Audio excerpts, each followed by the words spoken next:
Blake Shelton over here is going to have a problem his entire career because his first record was a #1 song called Austin, and everybody calls you Blake Austin. Blake Austin, I've had that since the beginning. I'll take it, though. I'm just glad to be hearing something about me on the radio. I'll take what I can get. Man, that song just kind of came out and gave me a career real quick here, and man, I'm real thankful for it. I want to say something though. I've been sitting here. Everybody keeps saying, "Man, you're being so quiet. You're so quiet. Why don't you say something?" I'm just soaking all this in. I'm learning so much. I don't know. I can't speak for the rest of the younger generation here, but it's just, man, I feel like a fool sitting here right now. It's like, man, you guys are. I mean, this is it to me. But what gets me the most excited is thinking, you guys have all these great stories, and I love to hear them. Is that because of these type situations, someday I'm going to have stories. Like you guys have, of your own. and that's going to be cool. I'll be able to say Bill Anderson forgot my name. Call me Blake Austin or something. Just in the hall a while ago, I passed, and it was nothing to him, but I passed Marty in the hall there, and he said, "Hey, you're Blake, aren't you?" And I said, "Yeah." He goes, "Your life just changed, didn't it?" Yes, it did. But it's cool. I mean, I appreciate you guys taking us younger people under your wing, and man. We've got so much to learn, obviously, or I do, sitting here with you guys. I want to tell the story about how I ended up in Nashville, if I can. I'm from a little town in Oklahoma called Ada, and there you go. She's from just north of there in Pauls Valley. That's right. Yeah. And another Okie right here in front of me. Never heard of you, but you'll do okay, I'm sure. Just give it a little time there, buddy.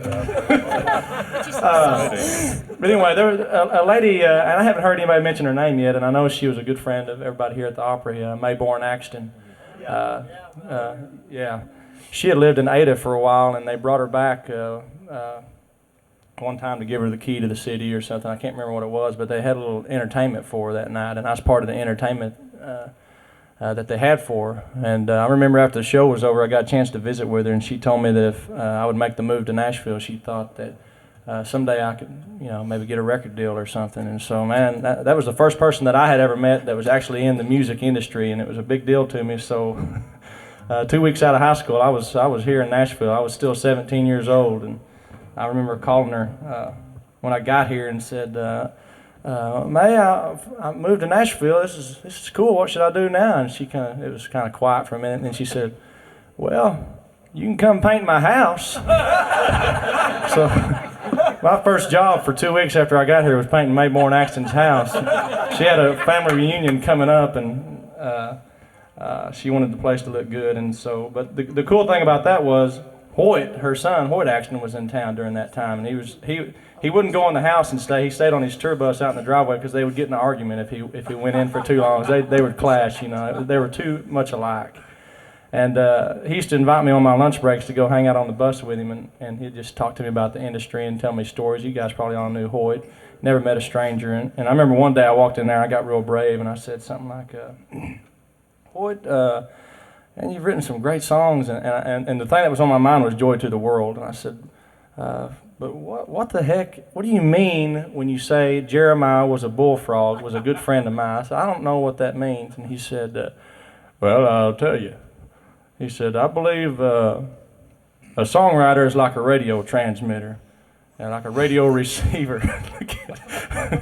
and the ideas are floating around out there in the cosmos, and it's the job of the songwriter to tune in on these ideas. And once you get one tuned in, the melody comes in. It comes in through your head and down, and the melody comes out of your mouth, and the words go out your arm onto the paper. And he said, "So, you know what, Blake? I did a lot of drugs back then. I really couldn't tell you."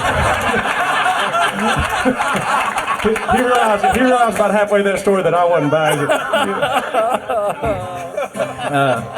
But I'm gonna play a song here, and this is gonna be one I'm just gonna do acoustically.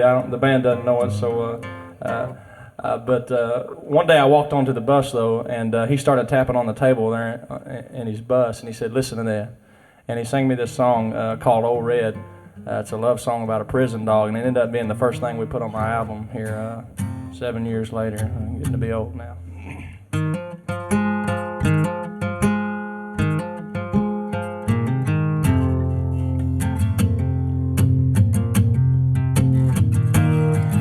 Well, I caught my wife with another man, and it cost me 99. On a prison farm in Georgia, close to the Florida line. Well, I've been here for 2 long years. I finally made the warden my friend. And so he sentenced me to a life of visa, taking care of Ole Red. Now, Ole Red, he's the damnedest dog that I've ever seen. He's got a nose that can smell a 2-day trail. He's a 4-legged tracking machine. You can't get city or yourself mighty lucky to get past the gators and the quicksand beds. But all these years that I've been here, ain't nobody got past Red. And the warden sang, come on somebody, why don't you run? Ole Red's itching to have a little fun. Get my lantern, get my gun. Red'll have your treat for the morning come. Yeah. Well, I paid off the guard and I slipped out a letter to my cousin up in Tennessee.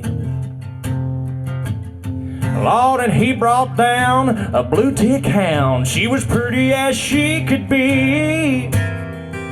Well, they pinned her up in the swampland about a mile just south of the gate.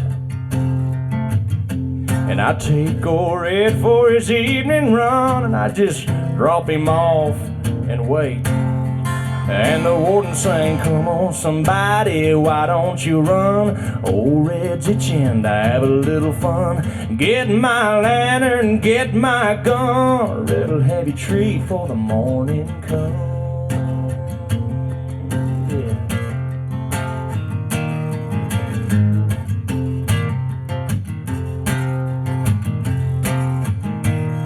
Now Ole Red got real used to seeing here's a lady every night. And so I kept him away for 3 or 4 days and waited till the time got right.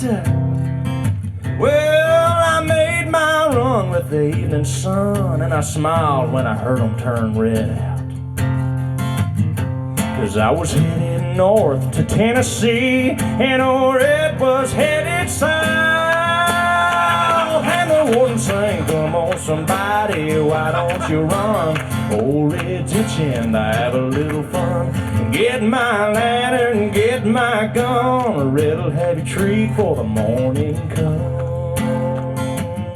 Now there's red-haired blue ticks all in the south. Love got me in here and love got me out.